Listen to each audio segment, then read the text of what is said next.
शेख शरफुद्दीन रहमतुल्लाह अलैह दरवेश थे दिल्ली के, बहुत सारे लोग मुरीद थे। एक बड़ा खिदमत गुजार मुरीद था, मजदूरी करता था, गरीब था, तो 6 बेटियां थी उसकी। हजरत साहब के पास रोज आके कहता, हुजूर बच्चियों के लिए दुआ करें, अल्लाह कोई असबाब पैदा कर दे। एक बच्ची की शादी का खर्चा 1000 दिनार है और मैं गरीब हूं। हजरत साहब दुआ कर देते। खानका शरीफ के थोड़े ही फासले पर, हजरत जहां बैठ के मुरीदों की तरबियत करते थे, उससे थोड़ा ही फासले पर ना एक ईसाई रहता था, बड़ा मालदार था, बड़ी सारे ऊंट, गायें, भेड़, बकरियां रखी हुई थी, और हजरत शरफुद्दीन रहमतुल्लाह अलैह की बड़ी मुखालफत करता था। और ये जो आपका गरीब मुरीद था, ये उसका पड़ोसी था। एक दिन बुला के ना उनको कहने लगा कि तू किधर जाके जो है वो टकरे मार रहा है, वहां से कुछ नहीं मिलने वाला।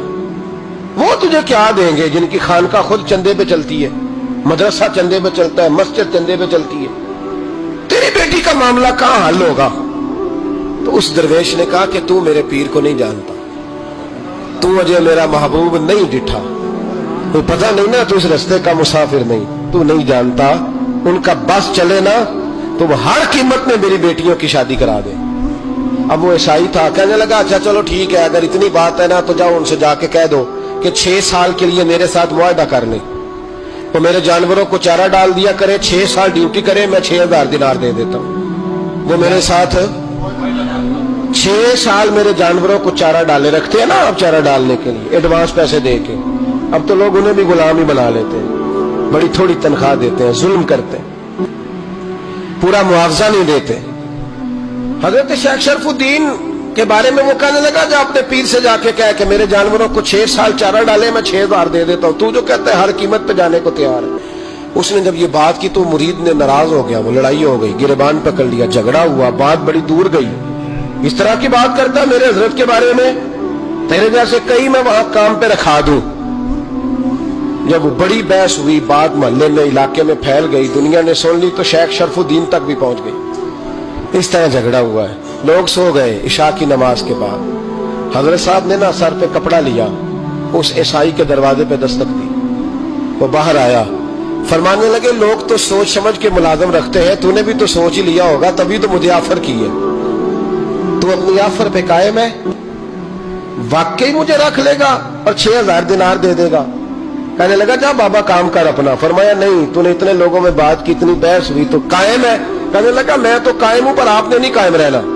फरमाया मैं सोच समझ के आया हूं। उसने कहा आप ड्यूटी करेंगे, भैंसों को चारा डालेंगे? फरमाया एक शर्त, बस जब अजान हो जाए ना तो मुझे रब की नमाज पढ़ने की इजाजत दे देना, बाकी सुबह शाम जो तू कहेगा। अगर उस गरीब की बेटियां ब्याही जाए तो मुझे और क्या चाहिए? उसकी 6 बेटियों का बोझ है उसके सर पे, तू मुझे रख ले। अल्लाह अकबर। वो कहने लगा चले पे मेरे साथ खते बंदगी कर ले। आजकल हम स्टाम्प करते हैं, उस जमाने में खते बंदगी होता था, गुलामी का खत, काजी शहर के पास, यानी उसका ख्याल था कि चलो स्टाम्प की बात करूंगा तो भाग जाएंगे। फरमाया चल मैं तैयार हूं। काजी तक गए, तय हो गया, 6000 दिनार दे दिए। हजरत ने मुरीद को बुलाया, फरमाया पुत्र ये ले जा मेरी बेटियों को रवाना कर दे। कहने लगा हुजूर ये क्या कर रहे हो आप, कुछ सोचे? फरमाया यार जब तुझे बेटा बना लिया तो फिर मेरी पोतियां तो लगती हैं ना, मेरा हक तो बनता है ना, जा जाके ड्यूटी कर, उनको ब्याह दे। बात फैल गई, बादशाह भी अकीदतमंद था, वो 12000 दिनार लेके पहुंचा। क्या बताऊं इन रब के बंदों का दिल कैसा होता है, क्या दर्द होता है, क्या रंग। 12000 दिनार लेके बादशाह आया और आके हजरत को पेश किए, का हुजूर आप दें इस ईसाई को डबल दें और जाए काम करें। आप फरमाने लगे तू पैसे दे, शर्तें ना लगा, मेरा जहां दिल करेगा मैं खर्च करूंगा, मुझे तो मजा ही अब आने लगा है, अभी तो लुत्फ आ रहा है, अभी तो जायका आया है कुछ करने का, पैसे देने या तो दे, पाबंदी ना लगा, जहां मेरा दिल करेगा मैं। उसने कहा हुजूर ठीक है रख ले। हजरत ने फजर मस्जिद में पढ़ी, जेब में 12000 दिनार थे, ऐलान फरमाया भी किसी और की बेटी भी बैठी है तो पैसे मेरे पास है। वो 12000 दिनार भी बांट दिया, और 12000 दिनार बांट के ना तो फिर चले गए खेत में चारा काटने। उस ईसाई को किसी ने बतलाया कि उनके पास तो 12000 आया है, पर तुझसे जान नहीं छुड़ाई उन्होंने, तो वादा ये हुआ था कि 6 देंगे तो जाएंगे, जब तक देंगे नहीं तेरे घर में काम करेंगे। वो ना चारा काट रहे थे, हजरत साहब तो वहां पहुंच गया, दूर जाके खड़ा हो गया, कहने लगा